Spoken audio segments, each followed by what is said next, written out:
Hello everyone, welcome to DP class. प्यारे बच्चों, आज हम लोग स्टार्ट करने वाले हैं हमारा एक नया चैप्टर जिसका नाम है ह्यूमन रिप्रोडक्शन। तो आइए हम लोग स्टार्ट करते हैं अपना नया चैप्टर। तो चलिए आप लोग हेडिंग लगाइए ऊपर, ह्यूमन रिप्रोडक्शन। Human reproduction. तो बेटा देखो, रिप्रोडक्शन क्या होता है हमने पहले चैप्टर में सीख लिया है। एक बार फिर से देख लेते हैं रिप्रोडक्शन क्या होता है। ये क्या एक तरीके की प्रोसेस है बाय विच, मतलब जिसके द्वारा कोई ऑर्गेनिज्म अपने ही जैसा क्या करता है, एक नया ऑर्गेनिज्म पैदा करता है। बाय विच एनी ऑर्गेनिज्म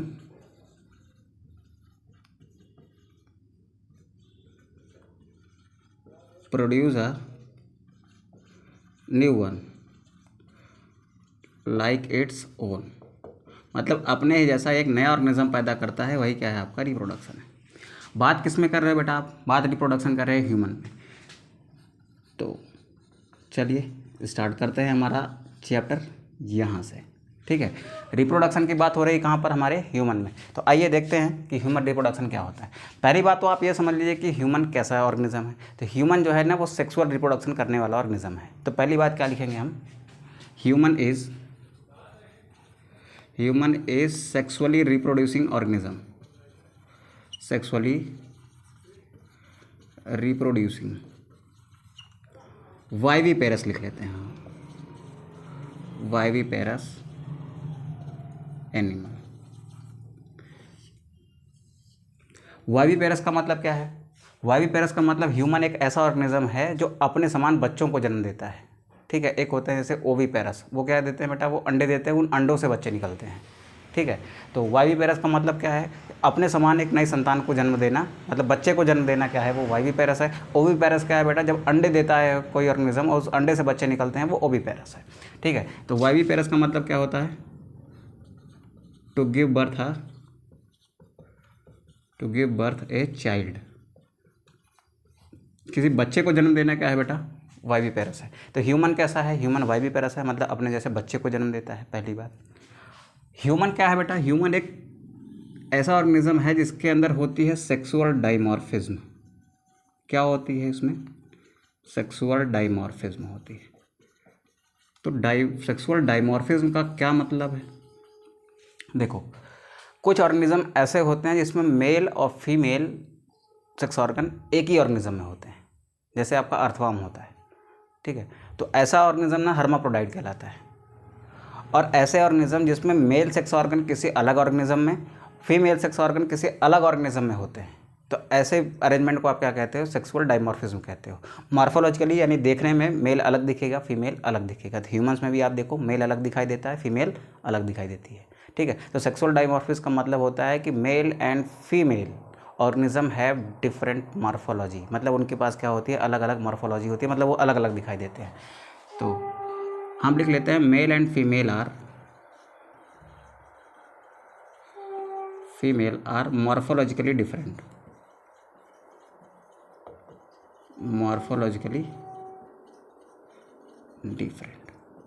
ठीक है, यहाँ तक की बात तो आपको समझ आ गई होगी कि ह्यूमन क्या है। ह्यूमन बेटा सेक्सुअल रिप्रोडक्शन करने वाला ऑर्गेनिज्म है। कैसा ऑर्गेनिज्म है? वाइवी पेरस एनिमल है, यानी अपने समान बच्चों को जन्म देगा। और क्या है उसमें? सेक्सुअल डाइमॉर्फिज्म है। सेक्सुअल डाइमॉर्फिज्म मतलब मेल अलग है एंड फीमेल अलग है। ठीक है, अगर सेक्सुअल डाइमॉर्फिज्म है, उसमें मेल अलग है फीमेल अलग है, तो रिप्रोडक्शन कैसा होगा बेटा? सेक्सुअल रिप्रोडक्शन होगा। ठीक है, तो आओ थोड़ा सा बेसिक कवर करने की कोशिश करते हैं, उसके बाद फिर हम लोग आगे बढ़ेंगे। देखो, यहाँ से आप चीज़ों को ध्यान से देखते जाओगे ना, तो आगे कोई परेशानी नहीं आने वाली है। अचानक से बीच में आ जाओगे आप, तो फिर आपको दिक्कत होगी। तो बेहतर है कि आप यहाँ से समझने की कोशिश करिए, थोड़ा सा समय दे दीजिए। डेफिनेटली आपको पूरे चैप्टर का कॉन्सेप्ट ना एक बिल्डअप हो जाएगा, कि एक ओवरव्यू आपको मिल जाएगा कि हम आगे क्या पढ़ने वाले हैं। ठीक है, तो आइए हम लोग देखते हैं आगे। तो हमने क्या सीख लिया बेटा? हमने ये सीख लिया कि जो ह्यूमन होता है, ह्यूमन कैसा ऑर्गेनिज्म है? सेक्सुअली डाइमॉर्फिज्म वाला ऑर्गेनिज्म है। मेरे पास क्या है बेटा? मेरे पास ह्यूमन है, वो कैसे है बेटा? उनमें होती है सेक्सुअल डाइमॉर्फिज्म। ह्यूमंस में क्या है? सेक्सुअल डाइमॉर्फिज्म है। सेक्सुअल डाइमॉर्फिज्म होने का मतलब क्या है? कि उसका मेल अलग होगा और उसकी फीमेल अलग होगी। सेक्सुअल डायमॉर्फिज्म होने की वजह से इसमें जो रिप्रोडक्शन होगा वो कैसा रिप्रोडक्शन होगा, वो होगा बेटा सेक्सुअल रिप्रोडक्शन। कैसा रिप्रोडक्शन होगा, वो होगा सेक्सुअल रिप्रोडक्शन।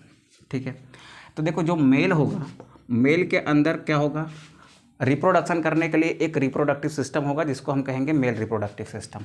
तो यहाँ पर क्या है आपके पास है बेटा मेल रिप्रोडक्टिव सिस्टम। इसके पास होगा मेल रिप्रोडक्टिव सिस्टम। फीमेल है, फीमेल के पास क्या होगा, female reproductive system, female reproductive system. अब बात को आप ध्यान से सुनिएगा, मेल रिप्रोडक्टिव सिस्टम है तो इसके पास क्या होंगे, रिप्रोडक्टिव सिस्टम में क्या होते हैं, सेक्स ऑर्गन्स होते हैं, रिप्रोडक्टिव ऑर्गन्स होते हैं। तो इसके पास क्या होंगे बेटा, सेक्स ऑर्गन्स होंगे। ठीक है, इसके पास भी क्या होंगे बेटा, सेक्स ऑर्गन्स होंगे। ठीक है, अब इन सेक्स ऑर्गन में से क्या बनेंगे, इन सेक्स ऑर्गन में कोई एक ऑर्गन ऐसा होगा जो स्पेशल होगा, अभी बात करते हैं उसके बारे में। उसमें क्या बनेगा, गैमिट बनेगा।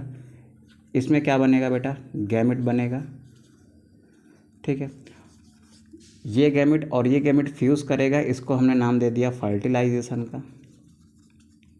ठीक है, फिर क्या बनेगा बेटा, जाइगोट बनेगा।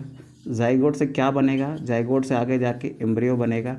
एम्ब्रियो का डेवलपमेंट होगा तो एक क्या होगा, न्यू बेबी बनेगा। ठीक है, तो यहाँ तक की बात तो आपको समझ आ रही है। ये सब चीज़ें हम लोग देखेंगे बाद में, फिलहाल अभी हम बात करते हैं केवल इसके बारे में। मेल और फीमेल अलग है, मेल के अंदर मेल रिप्रोडक्टिव सिस्टम, फीमेल के अंदर फीमेल रिप्रोडक्टिव सिस्टम। इसके अंदर भी सेक्स ऑर्गन है, इसके अंदर भी क्या है, सेक्स ऑर्गन है। तो आइए थोड़ा सा बात करते हैं हम लोग सेक्स ऑर्गन्स के बारे में। थोड़ा सा ओवरव्यू ले लो आप, सेक्स ऑर्गन को आप समझ लीजिए। जैसा मेल सेक्स ऑर्गन का डिवीज़न होगा उसी टाइप का कुछ हम लोग डिवीज़न करेंगे किसका, फीमेल सेक्स ऑर्गन का। ठीक है, तो पहले बात कर लेते हैं किसके बारे में बेटा, सेक्स ऑर्गन्स के बारे में। ठीक है, तो इतना अगर आपको स्क्रीनशॉट करना है फटाक से करो, तो फिर हम लोग आगे बढ़ते हैं। चलो हम लोग बेटा बात कर रहे हैं किसके बारे में, सेक्स ऑर्गन्स के बारे में। किसके बारे में बात कर रहे हैं, सेक्स ऑर्गन्स के बारे में। कोई आपसे पूछे कि सेक्स ऑर्गन्स क्या होते हैं तो आप क्या जवाब दो। तो देखो बेटा, सेक्स ऑर्गन्स क्या होते हैं, ऐसे ऑर्गन्स जो सेक्सुअल रिप्रोडक्शन में पार्टिसिपेट करेंगे वो क्या कहलाएंगे, आपके सेक्स ऑर्गन कहलाएंगे। तो क्या लिखोगे आप, ऑर्गन्स, ऑर्गन्स विच पार्टिसिपेट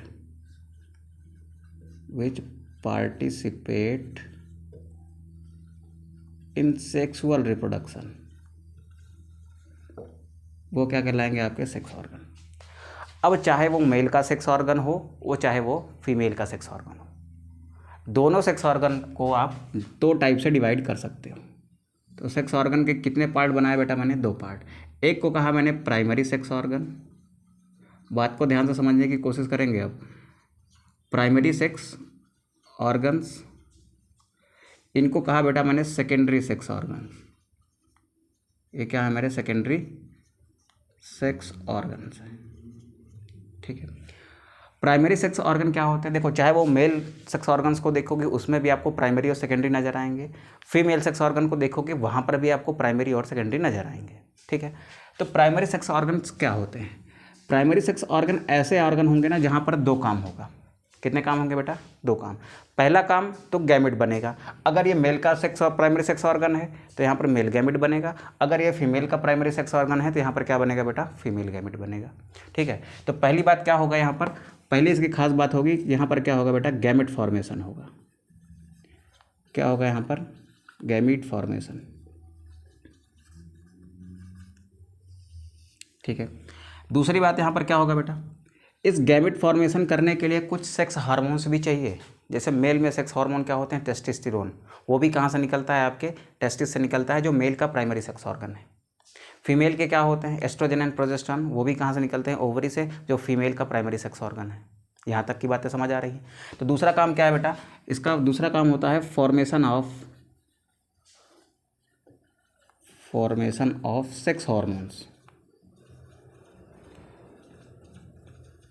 अब आपसे कोई पूछे कि क्या होते हैं प्राइमरी सेक्स ऑर्गन, तो ऐसे सेक्स ऑर्गन जो गैमिट फॉर्मेशन में और सेक्स हार्मोन के फॉर्मेशन में पार्टिसिपेट करते हैं या फिर गैमेट फॉर्मेशन और सेक्स हार्मोन्स का फॉर्मेशन करते हैं वो ऑर्गन्स क्या कहलाते हैं, प्राइमरी सेक्स ऑर्गन्स कहलाते हैं। डिफाइन कैसे करोगे, तो क्या लिखोगे, दोज ऑर्गन्स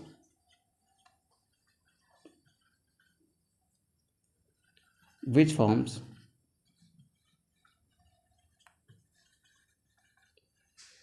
gametes and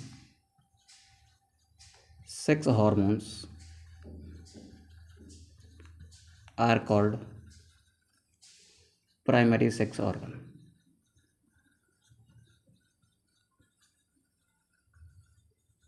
ठीक है, यहाँ तक की बातें क्लियर हो गई। अब प्राइमरी सेक्स ऑर्गन जो होगा वो मेल में भी होगा और फीमेल में भी होगा। ठीक है, तो हम इसकी बात करते हैं बेटा, प्राइमरी सेक्स ऑर्गन की बात करते हैं कहाँ पर, मेल में।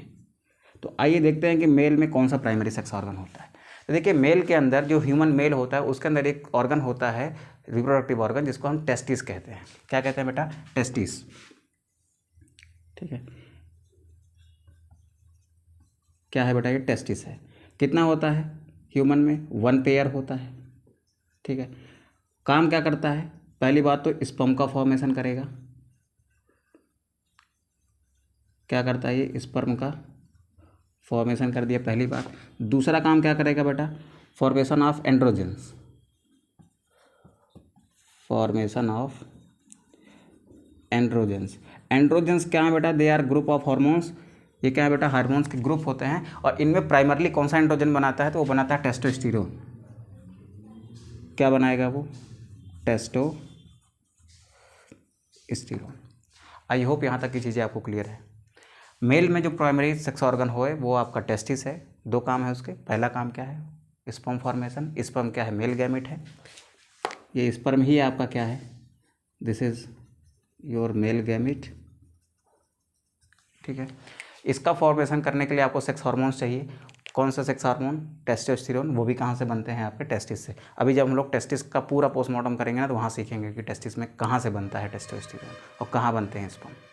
फिलहाल अभी के लिए हमने क्या समझा कि इसके 2 काम जो थे, गैमेट फॉर्मेशन कर दिया, सेक्स हार्मोन का फॉर्मेशन कर दिया। अब चलते हैं फीमेल में। हमने बात की किसकी बेटा, मेल की। अब हम बात करेंगे किसकी, फीमेल की। फीमेल में जो प्राइमरी सेक्स ऑर्गन होता है ना, वो ओवरीज होती है। क्या होती है, ओवरी होती है। कितनी होती है बेटा, तो सर 1 पेयर होती है। ठीक है, अब इनका काम क्या होता है, इनका काम होता है ओवा फॉर्मेशन। ठीक है, और क्या होता है बेटा, और बनाते हैं ये सेक्स हार्मोन्स। क्या रिलीज करती हैं ये, सेक्स हार्मोन। उनमें कौन सा सेक्स हार्मोन, तो एक है बेटा आपको एस्ट्रोजन दिखाई देगा, और एक दिखाई देगा आपको progesterone.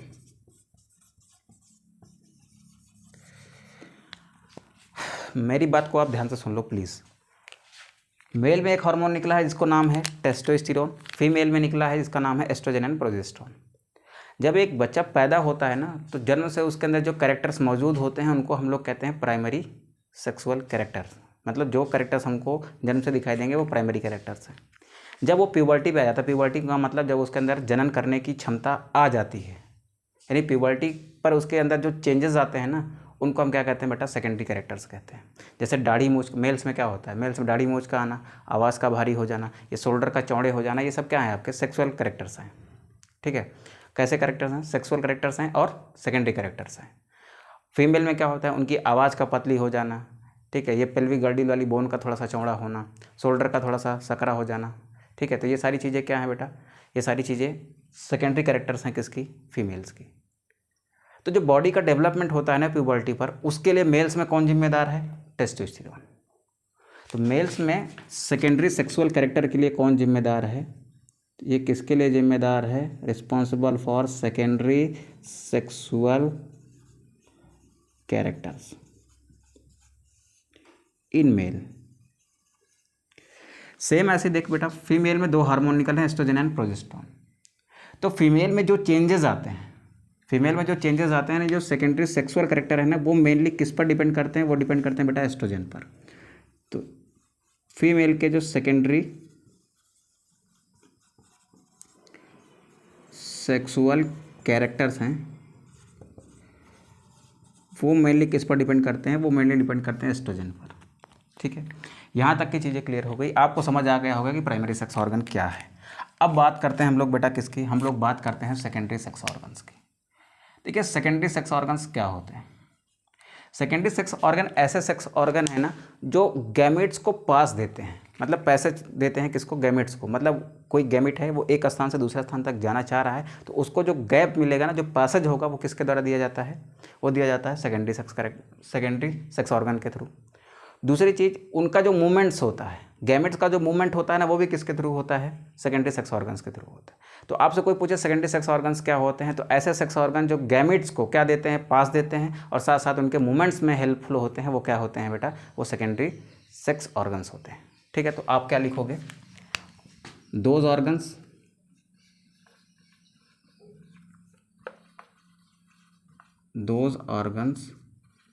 which provide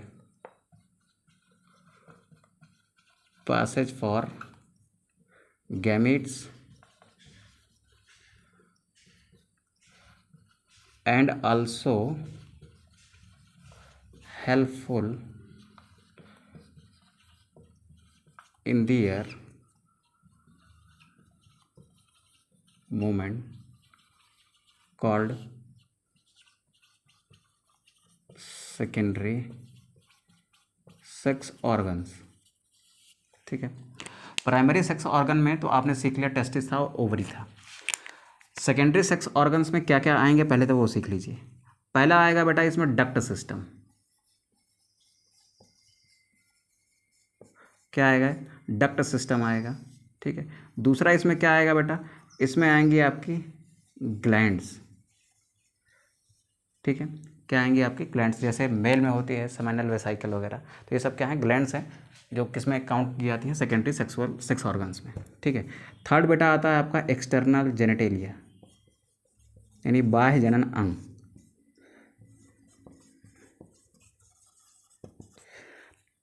these 3 are count in secondary sex organs. ठीक है, यहाँ तक की चीज़ें आई होप क्लियर हो गई होंगी। अब यहाँ तक अगर आपको अच्छे से समझ आ गया है तो प्लीज़ बेटा इसका स्क्रीनशॉट करिए, फिर हम लोग आगे बढ़ते हैं और कुछ नया सीखने की कोशिश करते हैं। ठीक है,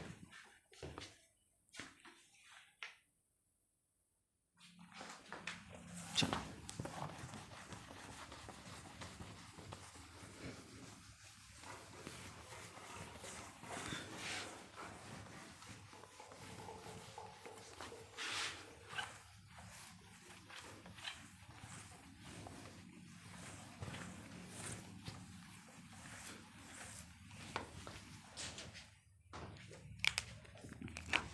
चलिए हम लोग बात करते हैं बेटा कुछ बेसिक्स की। ठीक है, बेसिक्स किसका, मेल रिप्रोडक्टिव सिस्टम का।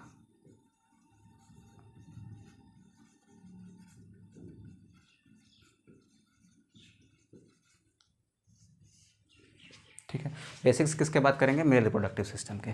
सपोज करिए बेटा ये एक मेल है। ठीक है, आप इसकी स्टडी कर रहे हो, इसको आ रही है गुस्सा। ठीक, ऐसे मुंह बना हुआ है।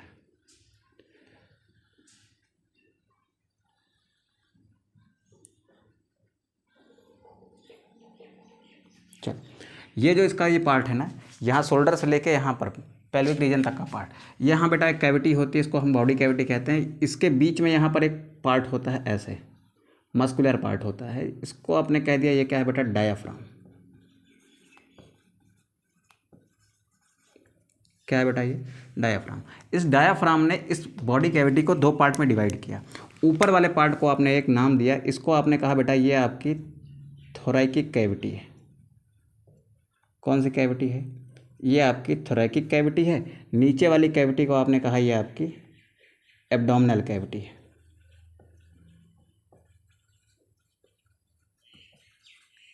क्या है बेटा आपकी ये एब्डोमिनल कैविटी। थोरैकिक कैविटी में आपका क्या क्या होता है, आपके इसमें लंग्स होते हैं, यानी रेस्पिरेटरी सिस्टम होता है। आपके इसमें क्या होता है बेटा, हार्ट होता है। ठीक, तो ये सारी चीज़ें कहाँ होती हैं, आपके थोरैकिक कैविटी में। एब्डोमिनल कैविटी में आपको क्या देखने को मिलेगा, आपको देखने को मिलेगा digestive system. Digestive system, complete digestive system आपको कहाँ देखने को मिलेगा? इस डायाफ्राम के नीचे। अब बात को सुनो ध्यान से, ये जो एब्डोमिनल कैविटी है, इसका जो ये निचला हिस्सा है ये वाला, चलो एक इसको थोड़ा सा एक्सटेंड कर देते हैं। ये एब्डोमिनल कैविटी का जो लोअर पार्ट है, इसको क्या मैं लोअर एब्डोमिनल कैविटी कह सकता हूँ? ये हो गया आपका लोअर एब्डोमिनल कैविटी। इस लोअर एब्डोमिनल कैविटी को एक और नाम से जानते हो, इसी को आप कहते हो पेल्विक कैविटी। क्या कहते हो आप इसको? Pelvic cavity. अब ध्यान से सुनिएगा, चाहे वो प्राइमरी सेक्स ऑर्गन हो मेल के, चाहे वो हो फीमेल के, वो दोनों कहाँ डेवलप होते हैं बेटा? वो दोनों डेवलप होते हैं कहाँ पर? इस पेल्विक कैविटी के अंदर। ठीक है, तो यहाँ पर चाहे वो मेल वाला टेस्टिस होगा, वो भी डेवलप होगा कहाँ पर? एब्डोमिनल कैविटी के निचले वाले हिस्से में, यानी पेल्विक कैविटी में। और चाहे बेटा वहाँ पर आपका ये ओवरीज होंगे, वो भी कहाँ डेवलप होंगे? यहीं पर। तो इसको मान लिया मैंने ये ओवरीज है, रेड वाला मान लिया मैंने क्या है? टेस्टिस हैं। तो both testis and ovaries are develop in pelvic cavity. ठीक है, तो क्या मैं ये बात लिख सकता हूँ? लिख सकता हूँ। तो यहाँ पर मैं एक छोटी सी बात लिखता हूँ। वो बात क्या है? वो बात ये है कि बोथ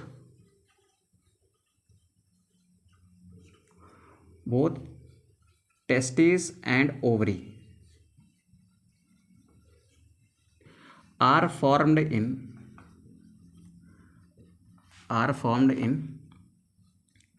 pelvic cavity। ठीक है, चलो, टेस्टिस और ओवरी दोनों कहाँ फॉर्म होते हैं? पेल्विक कैविटी के अंदर। अब सवाल ये है कि ये बनते तो हैं, लेकिन बनते कब हैं?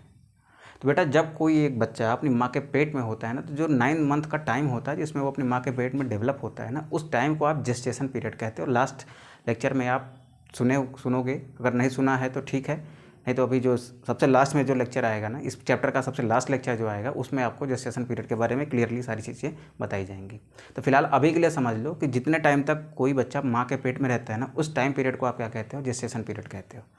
ठीक है, तो उस जेस्टेशन पीरियड के दौरान ही अगर वो माँ के पेट में पल रहा बच्चा मेल है, तो उसी जेस्टेशन पीरियड के दौरान उसमें क्या बनेंगे? टेस्टिस बनेंगे। अगर वो फीमेल है बेटा, तो उसमें क्या बनेंगी? उसमें बनेंगी ओवरीज। ठीक है, तो ये बनते कब हैं? तो they both formed in gestation period।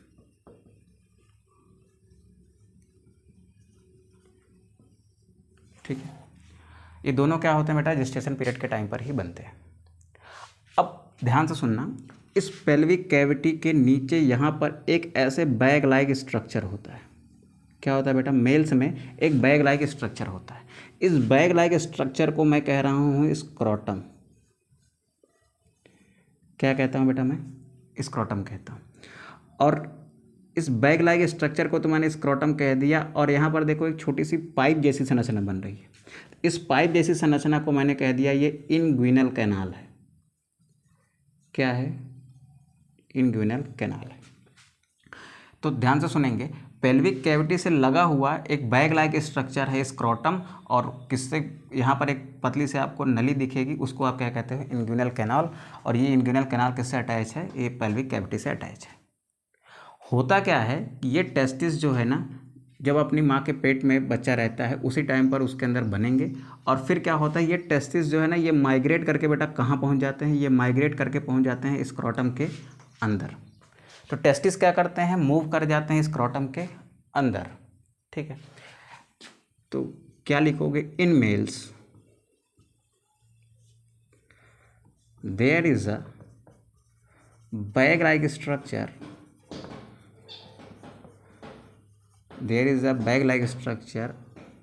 attached with pelvic cavity।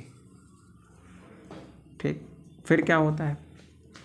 ये जो बैग लाइक स्ट्रक्चर जिसको आप स्क्रोटम कहते हो, वो स्क्रोटम इंगुइनल कैनाल से पेल्विक कैविटी से जुड़ा हुआ है। टेस्टिस क्या करते हैं? यहाँ पर माइग्रेट कर जाते हैं। तो पहले इस बात को लिख लो, in males there are a bag like structure attached with pelvic cavity called scrotum. ठीक है, अब होता क्या है, ये टेस्टिस जो अभी एब्डोमिनल कैविटी के लोअर पार्ट में है, ये माइग्रेट कर जाते हैं कहाँ पर, इन्ग्विनल कैनाल में। ठीक है, दो the testis present in pelvic cavity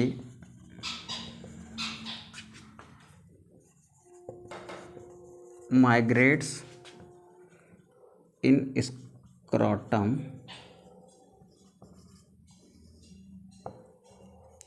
through inguinal canal. Inguinal canal के माध्यम से ये कहाँ पहुँच गए बेटा, इनग्विनल कैनाल के माध्यम से टेस्टिस पहुँच गए कहाँ पर, यहाँ पर।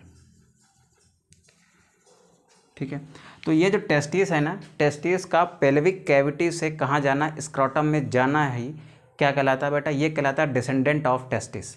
इस प्रोसेस को कि हो क्या रहा है, देखो यहाँ पर टेस्टिस क्या था, पेल्विक कैविटी में था, वहाँ से माइग्रेट करके कहाँ चला गया, स्क्रोटम में चला गया। तो इसके स्क्रोटम में जाने की प्रोसेस जो है ना, उसको आप कहते हो डिसेंडेंट ऑफ टेस्टिस। तो ये जो प्रोसेस है ना, ये टेस्टिस जो माइग्रेट कर रहा है यहाँ से यहाँ तक, यहाँ से इसके यहाँ तक आने की प्रोसेस क्या है, डिसेंडेंट ऑफ टेस्टिस है। तो यहाँ पर एक छोटी सी हेडिंग लगा के आप लिख लो, डिसेंडेंट ऑफ टेस्टिस। ठीक है, अब ये डिसेंडेंट क्यों हुआ उसके बारे में भी बात करते हैं। फिलहाल आप ये समझो कि क्या है बेटा, डिसेंडेंट ऑफ टेस्टिस क्या है, movement of testis from pelvic cavity to scrotum is called descendant of testis. अच्छा, ये डिसेंडेंट कराने के लिए एक हार्मोन जिम्मेदार होता है। A hormone is responsible for descendent of testis which name is testosterone. Testosterone hormone होगा तब इसका डिसेंडेंट होगा, अदरवाइज इसका डिसेंडेंट नहीं होगा। तो क्या लिखोगे यहाँ पर, testosterone is the hormone which is responsible for all these। मतलब इन सभी के लिए क्या रिस्पॉन्स, इसका यहाँ से मूवमेंट्स के लिए कौन जिम्मेदार है बेटा, टेस्टोस्टेरोन हार्मोन जिम्मेदार है। अब सर इतना तो समझ आ गया कि टेस्टिस ने मूव किया पेल्विक कैविटी से कहाँ पर, स्क्रोटम में। फिर सर ये नहीं समझ में आया कि इसने मूव क्यों किया। तो why this descendant of testis occurs, मतलब ये क्यों होती है। तो हम लिखेंगे इसका बेटा रीज़न। क्या लिखेंगे इसका, रीज़न लिखेंगे, reason of descendent of testis. ठीक है, डिसेंडेंट ऑफ टेस्टिस का रीज़न क्या होता है, कारण क्या है, क्यों हुआ भाई ऐसा। देखो, टेस्टिस आपको पता है वो ऑर्गन है जहाँ पर स्पर्म बनता है, जहाँ पर होती है स्पर्मेटोजेनेसिस। आपको पता है कि टेस्टिस क्या है, testis is a that sex organ in which spermatogenesis occurs. इसमें क्या होती है बेटा, स्पर्मेटोजेनेसिस होती है। स्पर्मेटोजेनेसिस में क्या बनते हैं बेटा, स्पर्म बनते हैं। स्पर्म बनने की प्रोसेस ही क्या है, स्पर्मेटोजेनेसिस है। अब इस स्पर्मेटोजेनेसिस की दिक्कत ये है कि स्पर्मेटोजेनेसिस की प्रोसेस तभी होगी जब टेम्परेचर, बॉडी टेम्परेचर से 2 से 3 डिग्री सेल्सियस कम होगा। आपकी बॉडी का टेम्परेचर 37 डिग्री सेल्सियस है, तो अगर इस जगह का टेम्परेचर 37 डिग्री सेल्सियस होगा तो बेटा स्पर्मेटोजेनेसिस नहीं होगी। स्पर्मेटोजेनेसिस के लिए ज़रूरी है कि जितना बॉडी टेम्परेचर हो उससे 2 या 3 डिग्री सेल्सियस कम टेम्परेचर चाहिए। ठीक है, तो बॉडी के अंदर अगर यहाँ पर होता, एब्डोमिनल कैविटी के अंदर होता, यानी पेल्विक कैविटी में ही रह जाता, तब तो उसका टेम्परेचर बॉडी के टेम्परेचर में जितना होता, तब क्या वहाँ पर स्पर्मेटोजेनेसिस होती, नहीं होती। स्पर्मेटोजेनेसिस नहीं होती यानी स्पर्म नहीं बनता। अब जब स्पर्म नहीं बनता तो क्या ये मेल आगे जाके रिप्रोड्यूस कर सकता है बेटा, जनन कर सकता है, तो सर नहीं कर सकता। क्यों, क्योंकि स्पर्म ही नहीं बनेगा। जब गैमेट ही नहीं बनेगा तो क्या ही जनन करेगा यार। ठीक है, तो स्पर्मेटोजेनेसिस के लिए क्या ज़रूरी है कि उस जगह का टेम्परेचर जहाँ पर स्पर्मेटोजेनेसिस हो रही है उस जगह का टेम्परेचर 2 से 3 डिग्री सेल्सियस होना चाहिए, 2 से 3 डिग्री सेल्सियस कम होना चाहिए किससे, बॉडी टेम्परेचर से। ठीक है, तो बॉडी टेम्परेचर से कम 2-3 डिग्री सेल्सियस कम टेम्परेचर बनाए रखने के लिए ये माइग्रेट कर जाता है यहाँ पर, जहाँ पर क्या होता है बेटा, टेम्परेचर, स्क्रोटम में टेम्परेचर कितना होता है, 2-3 degree Celsius less than body temperature.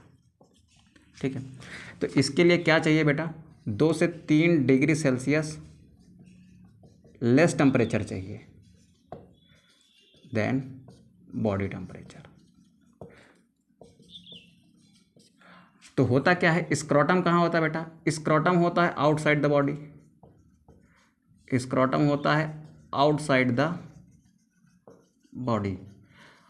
Body के बाहर होने के कारण इसका टेम्परेचर क्या होता है, इसका टेम्परेचर क्या होता है, लेस देन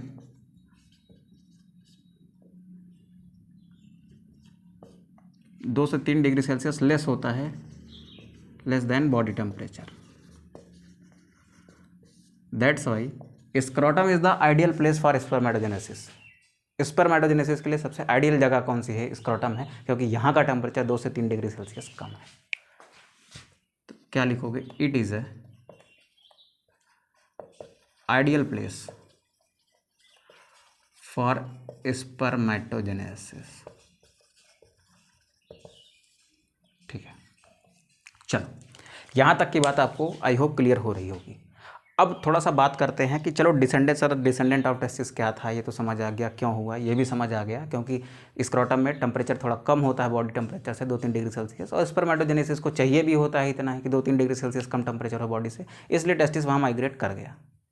ठीक है, अब मान लीजिए सर कि ऐसा हो जाए कि ये डिसेंडेंट ऑफ टेस्टिस ना हो, मतलब ये प्रोसेस फेल हो जाए, देन क्या होगा, अरे भाई इसके यहाँ से यहाँ तक आने की प्रोसेस ही डिसेंडेंट है, डिसेंडेंट फेलियर हो रहा है, डिसेंडेंट ऑफ टेस्टिस फेल हो गया, इसका मतलब ये पेल्विक कैविटी से नहीं आया, स्क्रोटम में नहीं आया तो कहाँ रह गया, पेल्विक कैविटी में ही रह गया।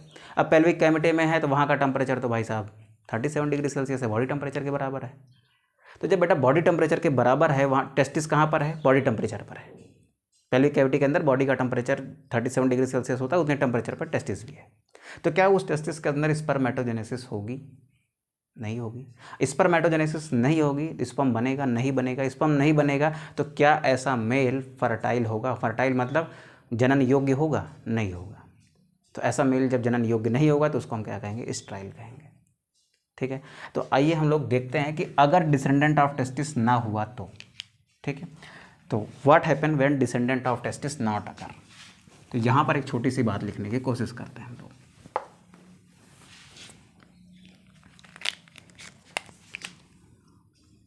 What happens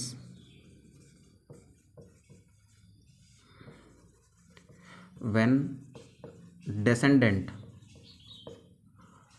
of testis not occurs? क्या होगा, देखो डिसेंडेंट ऑफ टेस्टिस का ना होना, डिसेंडेंट ऑफ टेस्टिस नहीं हो रहा है, मेल कैसा हो जाएगा, मेल बेटा स्टेराइल हो जाएगा, नहीं वो जनन नहीं करेगा। डिसेंडेंट का failure of descendent of testis क्या कॉज करेगा, कॉज करेगा बेटा स्टेरिलिटी को, मतलब मेल कैसा हो जाएगा, वो स्टेराइल हो जाएगा। क्यों हो जाएगा, क्योंकि अगर डिसेंडेंट नहीं हुआ तो टेस्टिस पेल्विक कैविटी में रहेगा। पेल्विक कैविटी का टेम्परेचर कितना है, 37 डिग्री सेल्सियस है। 37 डिग्री सेल्सियस पर स्पर्मेटोजेनेसिस नहीं होती यानी इस पर स्पर्म नहीं बनेगा। स्पर्म नहीं बनेगा तो क्या वो रिप्रोड्यूस कर पाएगा, नहीं कर पाएगा। तो नहीं कर पाएगा तो क्या कहलाएगा बेटा, वो स्टेराइल कहलाएगा। अब साइंस में आपकी बायोलॉजी में इसको कोई टर्म दिया गया होगा, ये भी तो एक बीमारी ही है ना, एक तरीके की एबनॉर्मलिटी ही है, एक तरीके की बीमारी है कि डिसेंडेंट नहीं हो पा रहा है।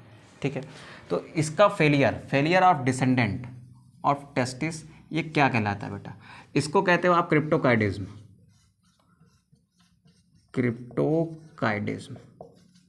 What is cryptorchidism, failure of descendent of testis क्या है बेटा, ये क्रिप्टोकाइडिज्म है। अब सवाल ये था कि क्रिप्टोकाइडिज्म अगर किसी को है तो क्रिप्टोकाइडिज्म है तो क्या होगी, नो स्पर्मेटोजेनेसिस, कोई स्पर्मेटोजेनेसिस नहीं होगी, no spermatogenesis no sperm formation, no sperm formation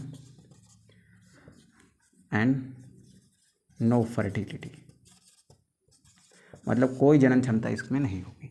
अब आप ज़रा ध्यान से देखो यहाँ पर, टेस्टोस्टेरोन वो हार्मोन था जिसके कारण ये डिसेंडेंट ऑफ टेस्टिस हुआ था। अगर इस फीटस के अंदर जो माँ के पेट में डेवलप हो रहा है बच्चा, उसके अंदर अगर टेस्टोस्टेरोन की कमी हो गई, तब क्या ये डिसेंडेंट की प्रोसेस हो पाएगी सर? नहीं हो पाएगी। तो ये जो क्रिप्टोकाइडिज्म हुई है ना, इसका रीज़न क्या है? इसका रीज़न है बेटा टेस्टोस्टेरोन। यहाँ पर लिख लो आप, लैक ऑफ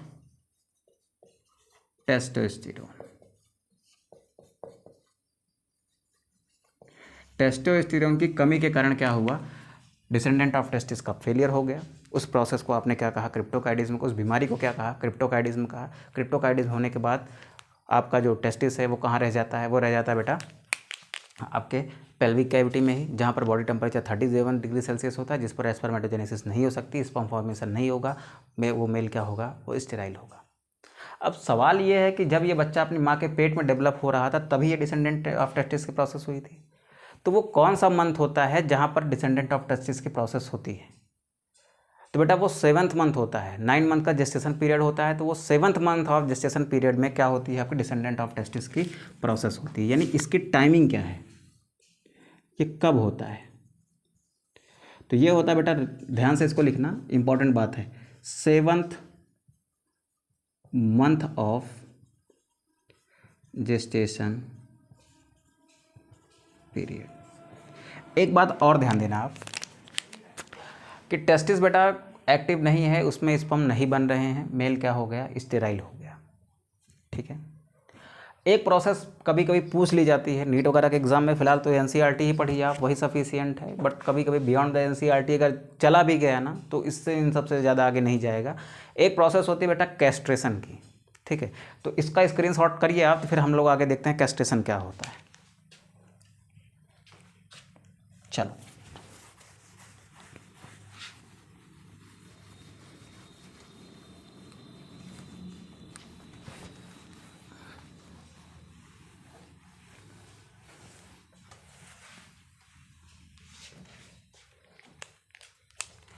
आप लोग हेडिंग डालो बेटा castration.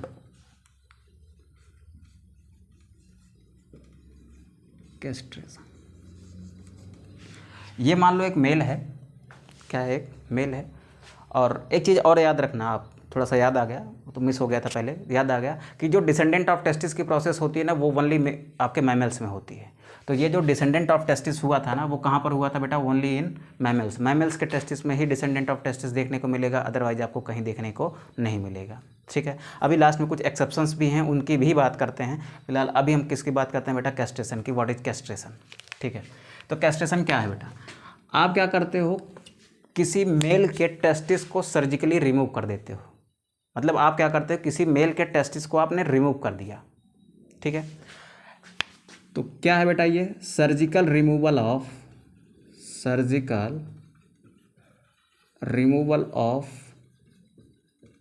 Testis of male is called castration.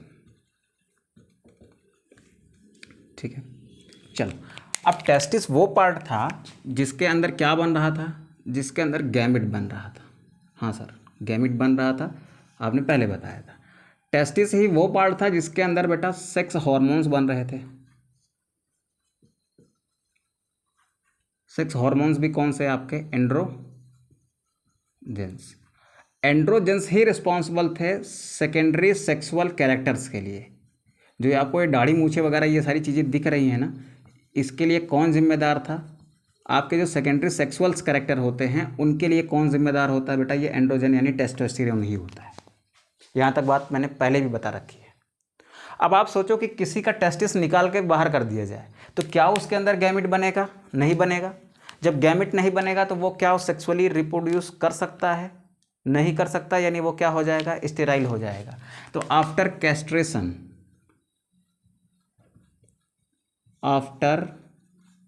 Castration क्या होगा बेटा? पहली बात तो वो मेल जो होगा ना वो स्टेराइल हो जाएगा, यानी वो जनन करने योग्य नहीं रहेगा। Male will be sterile. दूसरी प्रॉब्लम क्या होगी, दूसरी प्रॉब्लम उसके अंदर जो सेकेंडरी सेक्सुअल कैरेक्टर्स हैं, जैसे बॉडी पावरफुल होती है, मसल्स मजबूत होती हैं, शोल्डर चौड़े होते हैं, दाढ़ी मूछें आती हैं, आवाज़ भारी होना, ये सारे कैरेक्टर्स उसके अंदर डेवलप होंगे? नहीं होंगे। क्यों? क्योंकि ये ऐसे सेकेंडरी सेक्सुअल कैरेक्टर्स हैं जो किसकी प्रेजेंस में डेवलप होते हैं? टेस्टोस्टेरोन के। कहाँ बनता है? टेस्टिस में। जब टेस्टिस ही नहीं है तो ये हार्मोन नहीं बनेगा, हार्मोन नहीं बनेगा तो ये ऑर्गन्स आपके डेवलप नहीं होंगे, इस तरीके के कैरेक्टर्स आपके डेवलप नहीं होंगे। तो इनमें क्या होगा बेटा? No sexual characters, no secondary sexual characters, no secondary sexual characters. ठीक है, एक बढ़िया एग्जांपल देते हैं आपको।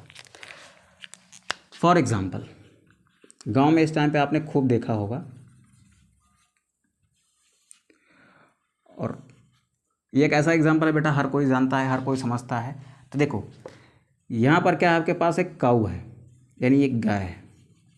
गाय माता ने एक बछड़े को जन्म दिया जिसको आपने कहा बेटा काफ। ठीक, काफ क्या होता है? ये मेल होता है। ठीक है, गाय ने जिस बच्चे को जन्म दिया वो कैसा था? वो मेल था।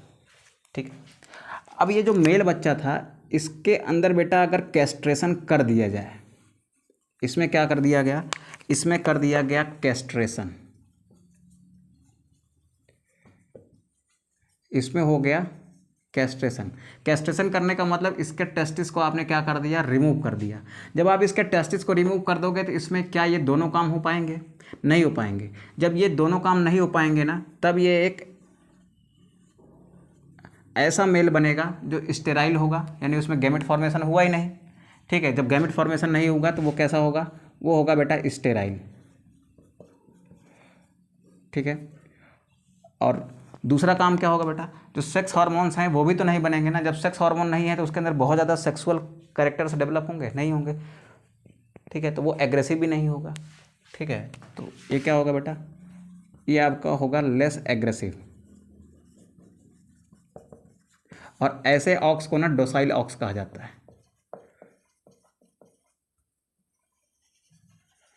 ठीक है, अगर इसमें कैस्ट्रेशन नहीं हुआ, विदाउट कैस्ट्रेशन, कैस्ट्रेशन नहीं हुआ यानी टेस्टिस है, टेस्टिस है बेटा, तो वो उसके अंदर क्या डेवलप होंगे? उसके अंदर गैमेट्स होंगे कि नहीं होंगे? बनेंगे, बिल्कुल बनेंगे। क्या उसके अंदर सेकेंडरी कैरेक्टर्स होंगे? बिल्कुल होंगे। सेकेंडरी सेक्सुअल कैरेक्टर्स मौजूद होंगे, गैमेट भी बनेगा। क्यों? क्योंकि उसके अंदर टेस्टिस प्रेजेंट है, कैस्ट्रेशन नहीं हुआ है। ठीक है, तो जो आपके सांड होते हैं, सांड और बैल में आपने देखा होगा एक ज़मीन आसमान का फ़र्क होता है। सांड जो होता है ना बहुत ज़्यादा एग्रेसिव होता है, ठीक है, बहुत विग्रस होता है, लेकिन जो बैल होता है वो बहुत कम एग्रेसिव होता है, उतना विग्रस नहीं होता जितना एक सांड होता है। ठीक है, तो बैल के लिए क्या करते हैं? जो बछड़ा होता है ना, अगर उसका कैस्ट्रेशन कर दिया तब तो वो बैल में बदल जाता है। ठीक, आपके कहे अनुसार चलता है। लेकिन अगर उसका कैस्ट्रेशन नहीं किया तो वो कैसे काम करता है बेटा? फिर वो काम करता है एक जेन्युइन मेल की तरह, जो रिप्रोड्यूस भी कर सकता है, जिसके अंदर सेकेंडरी सेक्सुअल कैरेक्टर्स भी होते हैं, और बहुत ज़्यादा एग्रेसिव होता है। तो इस एग्रेसिवनेस के पीछे का रीज़न क्या है? रीज़न ये है कि टेस्टिस के अंदर जो हार्मोन बनता है, जिसको आप कहते हो टेस्टोस्टेरोन, टेस्टोस्टेरोन ही गैमेट फॉर्मेशन में हेल्प करता है। टेस्टोस्टेरोन ही सेक्स हार्मोन जो आपके होते हैं, आपके टेस्टोस्टेरोन वो भी एक सेक्स हार्मोन है जो आगे क्या करेगा? सेकेंडरी सेक्सुअल कैरेक्टर्स को डेवलप कराएगा। तो ये बुल जो होगा ना, इसके अंदर क्या होंगे बेटा? ये फर्टाइल होगा जी, बिल्कुल फर्टाइल होगा, क्योंकि ये गैमेट फॉर्मेशन करा देगा। और क्या होंगे बेटा? इसके अंदर सेकेंडरी सेक्सुअल कैरेक्टर्स होंगे। तो ये बहुत ज़्यादा एग्रेसिव होगा कि नहीं होगा? तो क्या होता है? ये हाईली एग्रेसिव होता है। ठीक है, कभी छेड़ के देखना, उठा के फेंक देगा। ठीक है, तो ये कैस्ट्रेशन क्या है समझ में आया? अच्छा, मेल्स में कभी आपने मूवीज़ वगैरह में देखा होगा ना, ऐसे कुछ जो हॉलीवुड की मूवीज़ होंगी वहाँ पे देखा होगा आपने, चर्च में कुछ बच्चे होते हैं वो वायलिन बजाते होते हैं। ठीक है, वायलिन बजाते होते हैं, गाना गा रहे होते हैं। वो बच्चे जो होते हैं ना, वो असल में काउबॉयज़ हैं। तो क्या हैं? काउ बॉयज़ हैं। और वो ऐसे बॉयज़ हैं ना जिनमें बेटा कैस्ट्रेशन किया गया है। अगर उनमें कैस्ट्रेशन किया गया होगा तो क्या उनके अंदर टेस्टिस होगा? नहीं होगा। टेस्टिस नहीं होगा तो गैमेट फॉर्मेशन नहीं होगा। गैमेट का फॉर्मेशन नहीं होगा यानी कि वो कैसे होंगे? वो स्टेराइल होंगे। दूसरी चीज़, उनके अंदर सेकेंडरी सेक्सुअल कैरेक्टर्स नहीं आएंगे, यानी उनकी आवाज़ जैसे बच्चों की पतली आवाज़ होती है वैसी उनकी आवाज़ ही पतली होगी। और उनके अंदर ना ही आपकी दाढ़ी मूछें दिखेंगी, ना ही उनके अंदर ये मसल्स पावरफुल दिखेंगे। तो वो एकदम मासूम से दिखाई देंगे आपको और बहुत ही प्यारे से लगेंगे साथ साथ में, और उनकी आवाज़ भी बहुत प्यारी सी होगी। और इसीलिए उनमें क्या किया जाता है? उनको इस तरीके से बनाए रखने के लिए उनमें क्या किया जाता है बेटा? कैस्ट्रेशन किया जाता है। ठीक है। तो आइए हम लोग थोड़ा सा आगे बढ़ते हैं कि जो एक मेल होता है ना, उस मेल का डेवलपमेंट, मेल के जो सेक्स ऑर्गन्स होते हैं ना वो डेवलप कैसे होते हैं, ठीक है। थोड़ा सा एडवांस लेवल है, थोड़ा सा आप समझने की कोशिश करिएगा। कभी कभी सवाल पूछ लेता है, तो जानकारी में रहना चाहिए, पूछे तब भी ना पूछे तब भी, क्योंकि हम लोग पढ़ किसके बारे में रहे, हम लोग तो पढ़ अपने ही बारे में रहे हैं, तो जानना तो जरूरी ही बनता है, ठीक है। फिलहाल इसका स्क्रीनशॉट करो, आगे बढ़ते हैं फिर। चलो, एक चीज़ बेटा नोट डाल के आप लिख लो,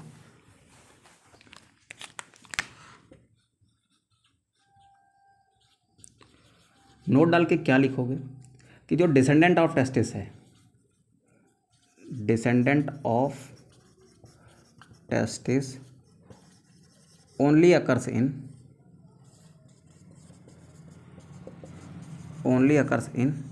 मेल ऑफ मैमल्स। कहाँ देखने को मिलेंगे? मैमल्स में। कुछ एक्सेप्शंस हैं वो लिख लो। एक्सेप्शन क्या है बेटा? आपका एलिफेंट है। एलिफेंट का जो टेस्टिस होता है ना, टेस्टिस कहाँ होता है? वो प्रेजेंट होता है, प्रेजेंट इन एब्डोमिनल कैविटी, ठीक है। और जैसे बैट है आपका, रैट्स वगैरह हैं, ये सब बैट आपके सीजनल ब्रीडर्स होते हैं। सीजनल ब्रीडर्स होते हैं मतलब सीजन के टाइम पर टेस्टिस क्या होता है, बाहर आता है, अदरवाइज वो एब्डोमिनल कैविटी में ही रहता है। तो याद रखिएगा आप, रैट्स एंड बैट्स, ठीक है, दो ऐसे हैं जिनमें ये सीजनल ब्रीडर्स हैं, यानी एक निश्चित सीजन पर ही ब्रीड करते हैं। तो इनमें क्या होता है, टेस्टिस एक निश्चित सीजन पर ही बाहर आता है, ठीक है। तो अदरवाइज वो कहाँ रहता है बेटा? आपके एब्डोमिनल कैविटी में ही रहता है। तो चलो, यहाँ तक अगर हो गया हो तो आगे बढ़ते हैं हम लोग। अब फिर सीखने की कोशिश करते हैं कि ये जो मेल रिप्रोडक्टिव सिस्टम है ना, ये बनता कैसे है।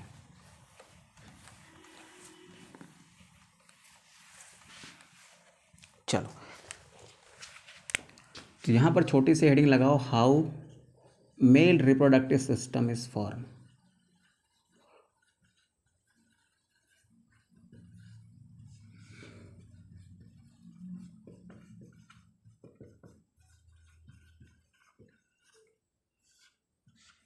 चलो, पहली बात आप यहाँ ये समझो कि ये स्पर्म है। क्या है? ये स्पर्म है। ये क्या है बेटा? ओवा है। इसके अंदर 23 क्रोमोसोम है, इसके अंदर भी क्या है? 23 क्रोमोसोम। इसके 23 क्रोमोसोम कुछ ऐसे हैं, 22 ऑटोसोम है, एक जो सेक्स क्रोमोसोम है वो वाई है। इसके अंदर क्या है बेटा? 22 प्लस एक्स है, ठीक है।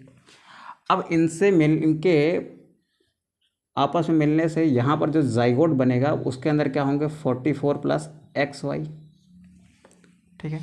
ये जाइगोट जो है आगे डेवलप करेगा, आगे डेवलप करेगा तो क्या बनाएगा बेटा? वो बनाएगा एम्ब्रियो।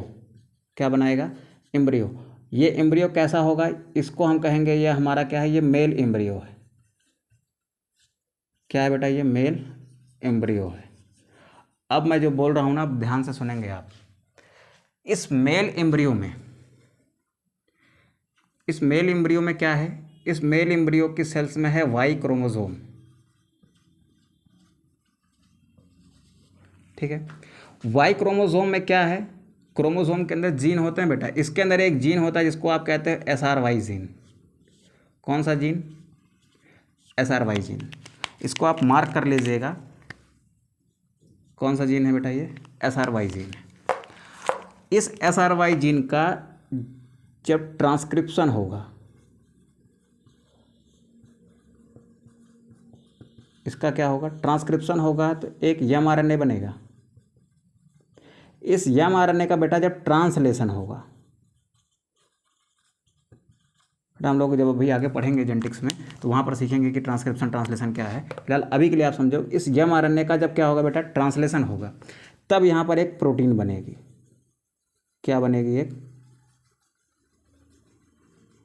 प्रोटीन बनेगी। इस प्रोटीन को मैंने नाम दिया SRY प्रोटीन।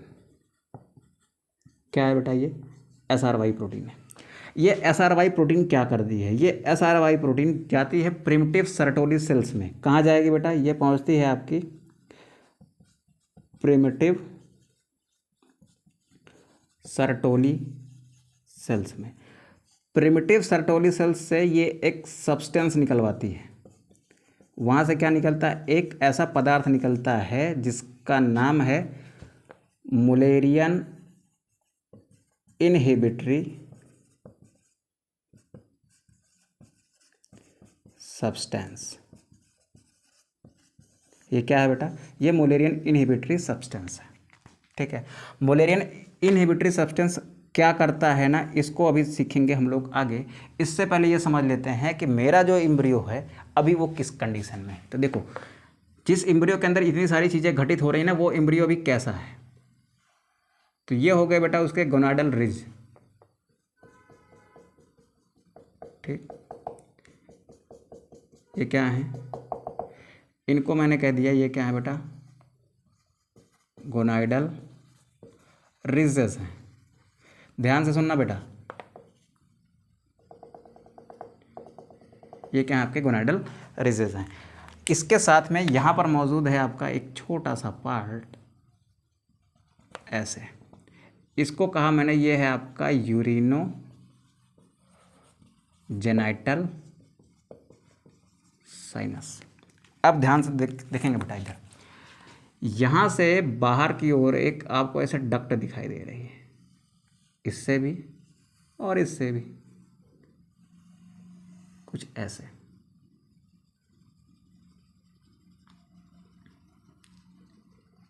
ठीक है, चलो,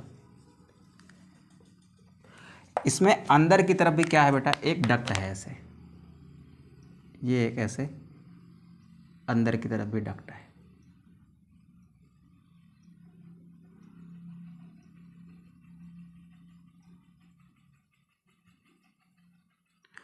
अब ये जो डक्ट्स हैं इनके कुछ नाम भी होंगे बेटा, तो देखते हैं इनके नाम क्या होते हैं। ये बन गई हमारी दो डक्ट्स।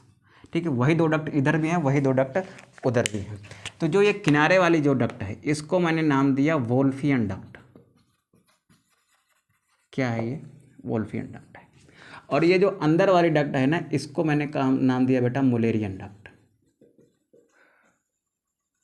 क्या है बेटा, ये मुलेरियन डक्ट है। अब आ जाते हैं इधर, मेल एम्ब्रियो है तो वाई क्रोमोसोम होगा, वाई क्रोमोसोम है तो SRY जीन है जिसका ट्रांसक्रिप्शन हुआ तो एक mRNA बना, ट्रांसलेशन हुआ तो एक प्रोटीन बनी। उस प्रोटीन का नाम क्या था, SRY प्रोटीन था। वो SRY प्रोटीन ने क्या किया, प्रिमिटिव सर्टोली सेल्स से क्या निकलवाया, एक सब्सटेंस निकलवाया जिसका नाम क्या था, Mullerian inhibiting substance. Mullerian inhibiting substance जो है ना, वो क्या कराता है बेटा, वो कराता है एपोप्टोसिस।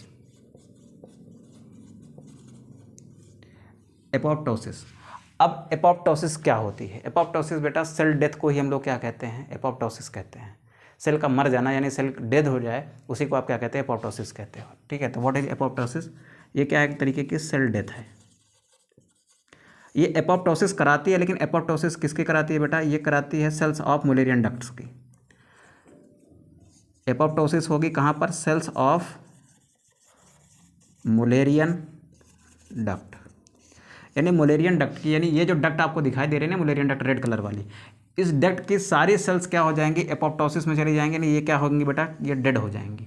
तो जब ये डेड हो जाएंगी, तो मुलेरियन डक्ट की सारी सेल्स जब डेड हो जाएंगी, तो कौन सी डक्ट बचेगी, केवल और केवल क्या बचेगी बेटा, वोल्फियन डक्ट बचेगी। क्या बचेगी, केवल और केवल वोल्फियन डक्ट बचेगी। अब ये जो वोल्फियन डक्ट है ना, ये वोल्फियन डक्ट आगे जाके डेवलप कर जाएगी। ये क्या बना देगी, ये बना देगी बेटा मेल सेक्स ऑर्गन्स। क्या बनाएगी ये मेल सेक्स ऑर्गन्स बना देगी। अगर केवल यहाँ पर वोल्फियन डक्ट है तो ये गोनाडल रिजेस किस में चेंज हो जाते हैं बेटा, ये चेंज हो जाते हैं आपके किस में, टेस्टिस में। यहाँ से क्या बनता है, यहाँ से टेस्टिस बन जाएगा। वोल्फियन डक्ट से क्या बन जाएंगे, मेल सेक्स ऑर्गन्स बन जाएंगे। ये सारा काम किसके प्रेजेंस में हुआ है, ये सारा काम इस जीन के प्रेजेंस में हुआ है। अब फिर से एक बार रिवाइज कर लेते हैं। मेरे पास क्या था, मेरा एक एम्ब्रियो जो है माँ के पेट में डेवलप हो रहा था, लगभग 4 महीने का है, 3 महीने से ज़्यादा का होता है।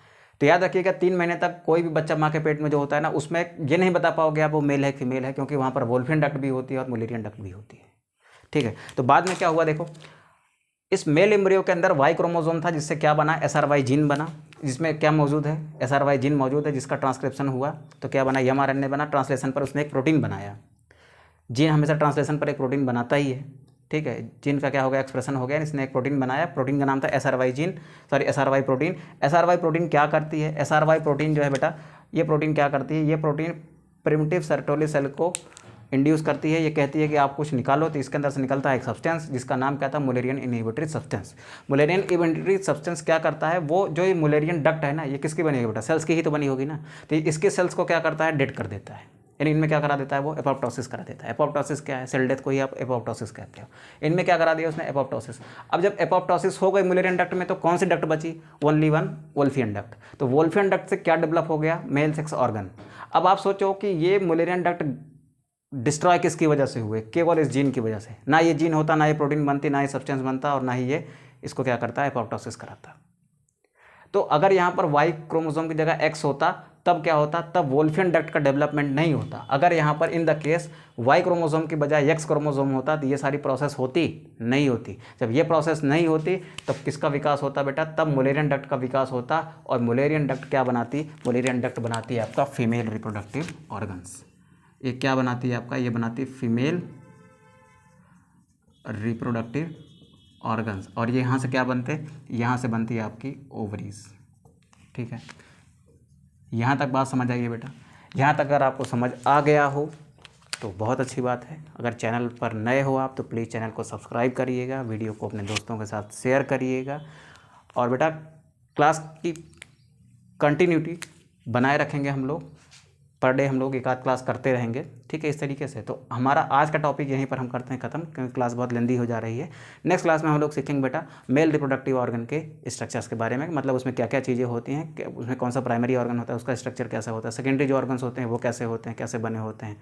ठीक है, उसमें गैमेटोजेनेसिस कैसे होती है, यानी उसके गैमेट कैसे बनाता है, वो मेल होगा तो कैसे गैमेट बनाएगा, स्पर्म का फॉर्मेशन करता है, ये सारी चीज़ें हम लोग अगली क्लास में सीखने वाले हैं। ठीक है, तो मिलते हैं बेटा हम लोग नेक्स्ट क्लास में, तब तक के लिए थैंक यू।